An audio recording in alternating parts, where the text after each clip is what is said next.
Selamat datang di artikel Cangkir YouTube. Inilah lanjutan kisah Henshin pada episode 283 yang lalu. Episode 284. Rena, yang akan memasuki mall handphone. Ternyata sebelumnya, beberapa jam yang lalu, restorannya itu mendapat pesanan roti banyak dari seseorang. Di saat menjelang jam 5 sore, si Rena mendapat telepon. Ia pun mengangkatnya. Orang itu bicara, "Halo, selamat sore. Ini restoran roti ya? Saya mau memesan." Si Rena pun menjawabnya, "Oh iya Pak, benar. Ini memang restoran roti. Maaf sebelumnya. Saya bicara dengan Bapak siapa ya?" Yang ditanya pun menjawab, "Oh ini Mbak saya Pak Mori. Yang kemarin pernah ke tempat Mbaknya bersama Mas Kenshin. Waktu pembelian gedung untuk anak yatim." Si Rena mendengarnya, lalu ia bicara, "Oh ya saya ingat Pak. Bukannya Bapak pemilik restoran juga ya? Kok pesan di sini?"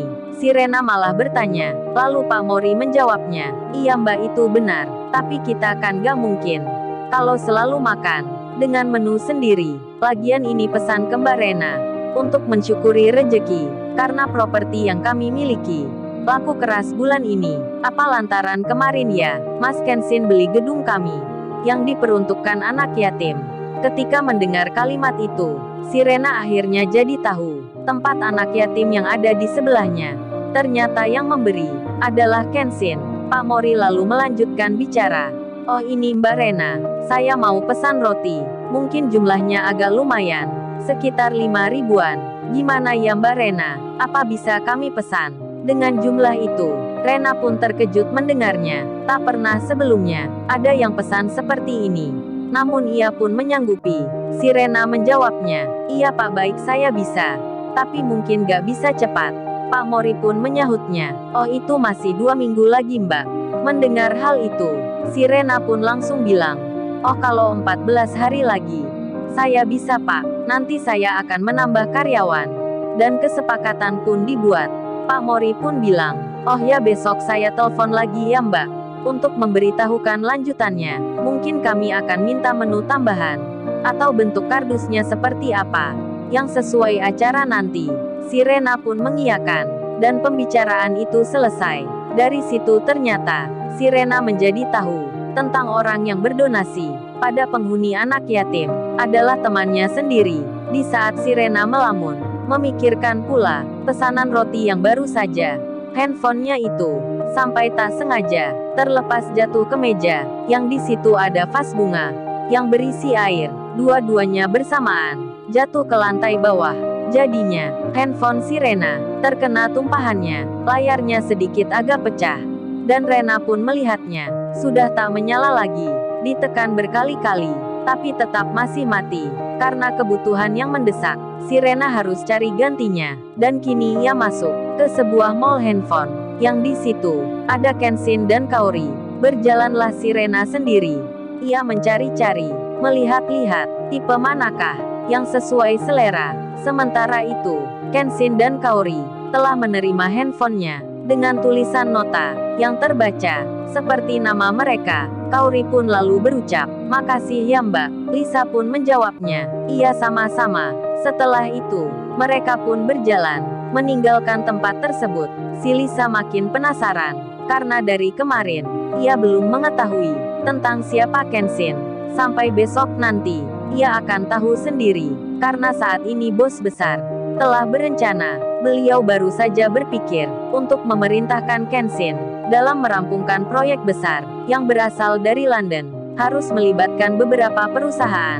Bos besar itu nanti akan menyuruh Kenshin untuk memperluas jangkauan, menambah tenaga kerja, agar pekerjaan itu cepat terselesaikan. Dan salah satu yang dipilih adalah perusahaan tempatnya Lisa bekerja. Si Lisa yang kini ada di counter gadget itu. Besok ia tak akan menyangka, laki-laki yang baru membeli handphone adalah anak bos besar, pemilik perusahaan. Kenshin dan Kaori sendiri, mereka jalan-jalan mengitari lantai 2 sambil menunggu Deswita. Si Rena yang telah masuk itu, ia masih di lantai bawah.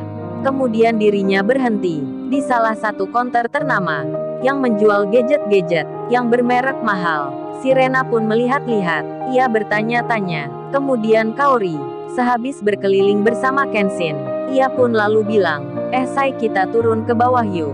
Sekalian menunggu temanku, Deswita yang tadi. Katanya dia lagi ke sini. Kita duduk di bawah itu ya. Yang ada kafe kecil, sambil minum es krim di situ. Kan tempatnya terbuka, jadi entar Deswita bisa langsung melihat. Mendengar inginnya Kaori, Kenshin pun mengiyakan. Lalu ia berjalan turun bersama Kaori menuju warung kecil. Di saat yang demikian, si Rena keluar dari konter handphone. Ia beralih ke konter yang lain. Si Rena berjalan dengan pelan, sambil pandangannya melihat iklan-iklan yang terpasang di dinding kaca. Di sela itu Kenshin dan Kaori sudah duduk di warung penjualnya. Kaori pun memesan es krim, sambil membeli makanan ringan. Ia duduk bersama Kenshin. Sesekali pandangannya dialihkan di keramaian. Begitu pula dengan Kenshin, yang melihat-lihat di sekitarnya.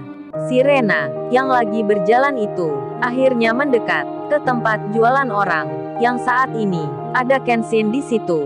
Ia berada di sebelah kanan, berdiri sendiri sambil melihat mana toko yang tak ramai. Saat itu, antara Kenshin dan Rena hanya berjarak sejauh 4 meter, dikarenakan suara yang keras dari panggung hiburan dan banyaknya pengunjung.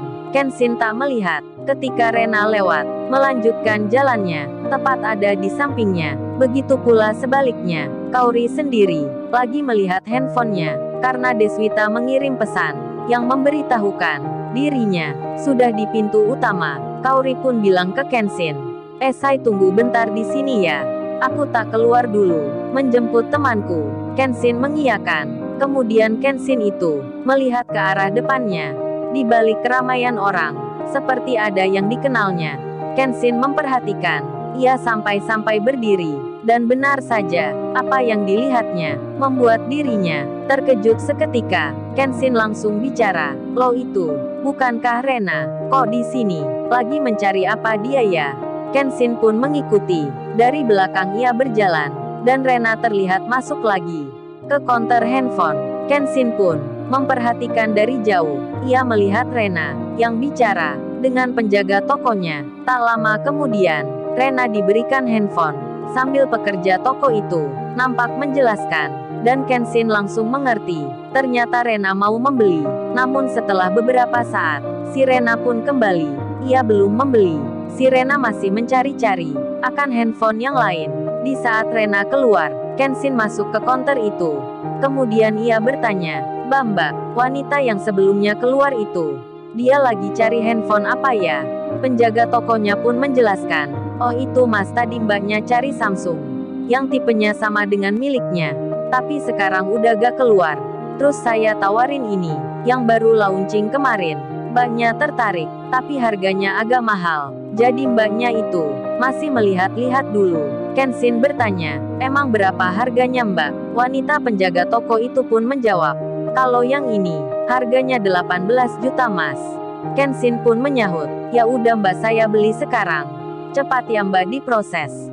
Ini pakai kartu debit, entar kasihkan ke mbak yang tadi ya." Sales konter itu pun terkejut, sempat terdiam sesaat. Dirinya tak percaya, langsung saja cowok ini membeli begitu saja, dan Kenshin menyerahkan kartunya. Transaksi pun berjalan lancar. Kenshin kemudian mengambil notanya. Ia merobek namanya sendiri, kemudian bilang ke sales konter itu, "Mbak, tolong kasihkan handphone ini ke mbak yang tadi ya." Namanya Rena. Penjaga toko itu pun mengiyakan. Lalu ia bertanya, "Masnya namanya siapa ya?" Kalau entar ditanya. Namun Kenshin menjawab, "Oh itu mbak, gak usah aja. Aku pingin memberi dia." Diam-diam, salesnya pun menyahut, "Oh saya mengerti mas. Pasti mbaknya itu cintanya ya.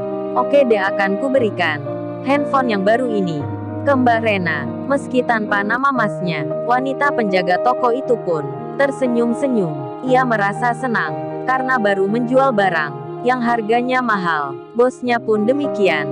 Kemudian ia berjalan untuk menemui Rena. Lalu, bagaimana kisah selanjutnya? Subscribe channel ini untuk episode